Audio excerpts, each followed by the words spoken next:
Are there any celebrities or influencers or just public figures that you're low-key obsessed with? I would say I'm nervous for people to judge me, but that's okay. We're all open to our own expressions.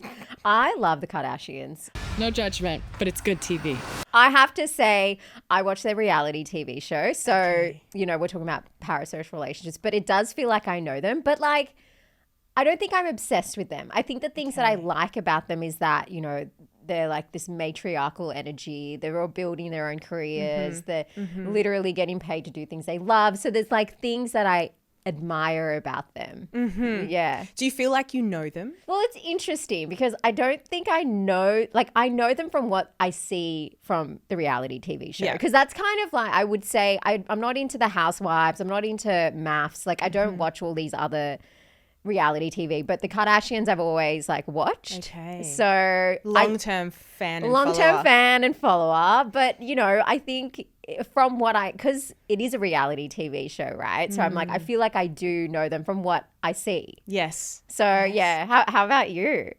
A big like celebrity that I love. Jimmy Barnes. Oh, Jimmy Barnes. I'm such a Jimmy Barnes fan. Really? I did not pick that. Yeah. That is so cool. Yeah. But not like, I know he had surgery the other year and I was like, oh, I hope Jimmy gets better. Had to cancel some shows. Like it was really sad. But like I watched like documentaries about him and stuff. Really? Yeah, I love Cold Chisel. But yeah, that would be mine. But I can't say like, I feel like I know who he is or much about him. Like I haven't sort of like followed the in-depth kind of aspects of his life. I know the headlines and that's about it. Yeah, it's interesting because I don't really know anything about Jimmy Barnes. He was the singer, right? Yeah. Cool. I was like, do I ask? That's so funny. Oh, yeah. It's interesting too because it also just this topic around like fandom and all these things. It gets me thinking back to the episode we did on cults and fandom, and that was last season. For anyone that hasn't listened to it, go check it out. But it reminded me of when we spoke about the Swifties as well, and it does get me thinking more about this term parasocial relationships. Like I actually didn't know too much about it before we started prepping for this episode. Yes. So I'm keen to hear from you. Like, what actually is it? Yes. So a parasocial relationship is this idea of a person developing a bond with someone that they're exposed to online, so like an influencer, a celebrity, but there's a few key features about a parasocial relationship. It's one-sided.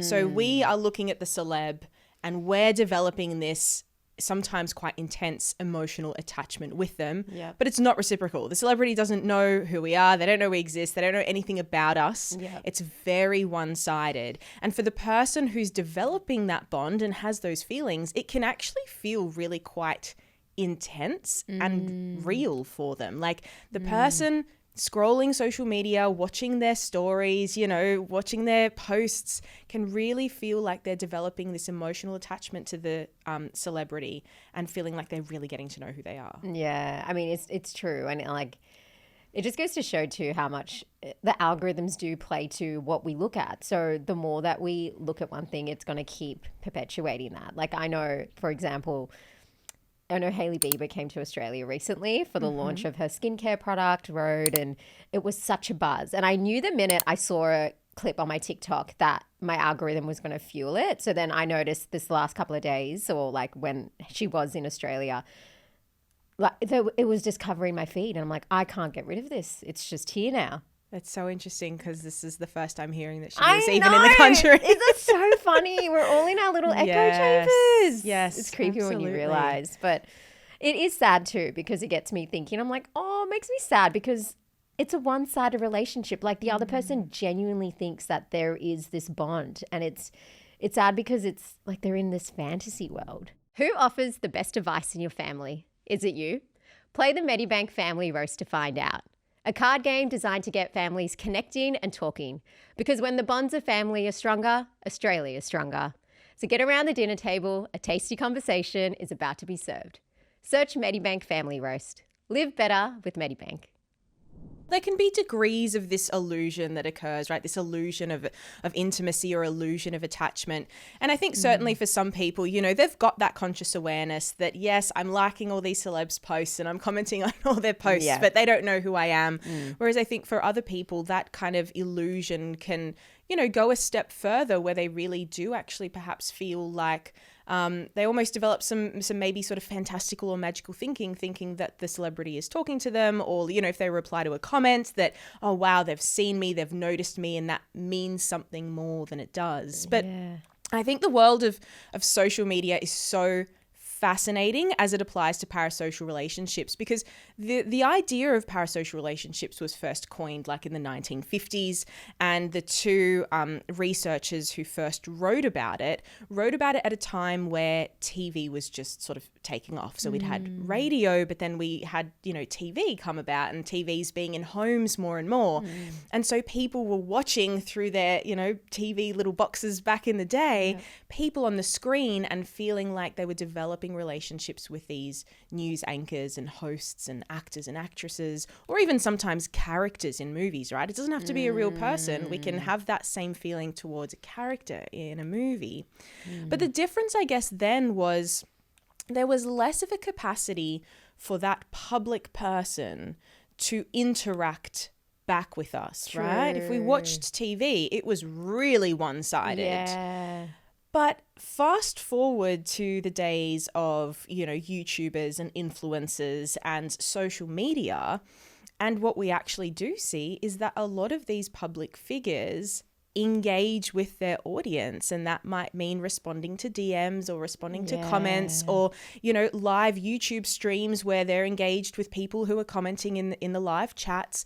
And so I think it adds this really interesting extra layer to parasocial relationships than from when it was originally coined, because there is some reciprocity. Yeah, that is true. And I think we can kind of break it down into two broad categories of features we might look at. One being sort of features that are specific to the person who's developed the parasocial relationship, but then also elements as to how people online who are celebrities and influencers are actually showing up online. So, you know, we talked about this ability for real-time engagement with a celebrity, but also if we think about the types of posts that are online and that celebrities might be sharing and are perhaps encouraged to share, right? Like, let's be real here. A lot of this is manufactured and intentional.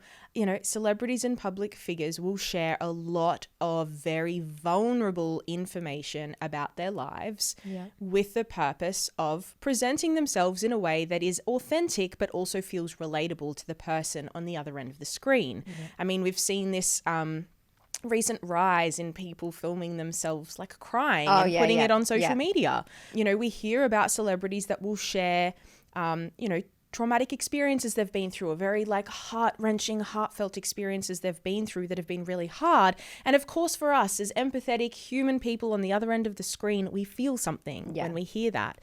Now, the difficulty here is, or the issue is, that if we develop a one-on-one friendship, right? If you and I meet for the first time, it's unlikely that I'm just going to like tell you all the hard or traumatic things that have happened to me in my life in one go, right? That would probably be pretty overwhelming. But it's kind of what we get from some celebrity posts. And so it creates this sort of feeling of intimacy much faster than would develop in an actual friendship and interaction. But what about the person that is developing that relationship, like that parasocial relationship? Like, why do they develop that in the first place? So there's certain factors that might make a person more or less likely to develop a parasocial relationship. From just a like human wiring perspective, we're wired to bond with people. Right? That's just part of human nature. It's in our DNA. And the thing is, the brain's actually not very good at knowing the difference between what's real and what's kind of imagined. So when we see a person on TV or on our phone being vulnerable and authentic and feeling like a real person, our body responds quite similarly to how it would if that person was sitting in front of us talking to us. Yeah. So that's just kind of basic for all of us from like a human biology perspective.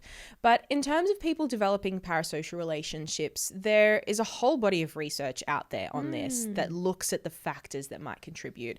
So one of the things that is said to potentially contribute to the development of parasocial relationships is feelings of loneliness.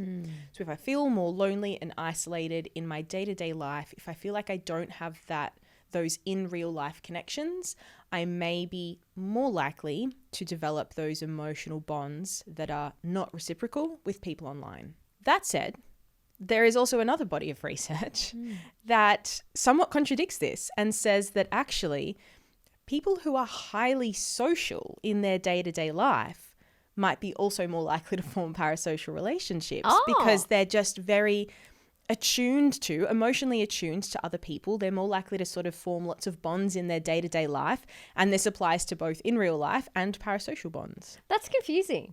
So it really could be anyone. Anyone. It's all of us. We're all in parasocial relationships, guys. So what about the people who are like literally waiting for Harry Styles to come out of his hotel or waiting for Kendall Jenner? You know, there's people like that. Yeah, there's lots of them, right? They base their whole account on this kind of stuff. You see the footage of like heaps of people just like waiting outside the hotel for the celebrity to exit and stuff. And I mean, look, it's a hard one, right? Because if you're like, you know what, I'm a big fan of this person, they're in the country, I want to catch a glimpse of them, I say, good on you. Like, do that. But if you're like following them from like state to state or country to country and like, you know, entering into an element that's like not healthy for you or the person on the receiving end of that behavior, then we really need to consider like, is this actually kind of healthy or fun, or is it sort of becoming something, you know, that we wouldn't want to be a part of? Okay, so what happens if you've now found yourself in an unhealthy parasocial relationship? Like, how do we get out of it? Is it even possible? It is possible. Great. This is good. We want to hear this. Good start. It's possible. So, and I guess we're really talking about unhealthy parasocial relationships. Because as we said, they're not all bad. No. But if you find that you're spending too much time engaging with someone's content, if you're thinking about them too much, if there's just too much of a pull in that direction. And also if they're coming up in your dreams.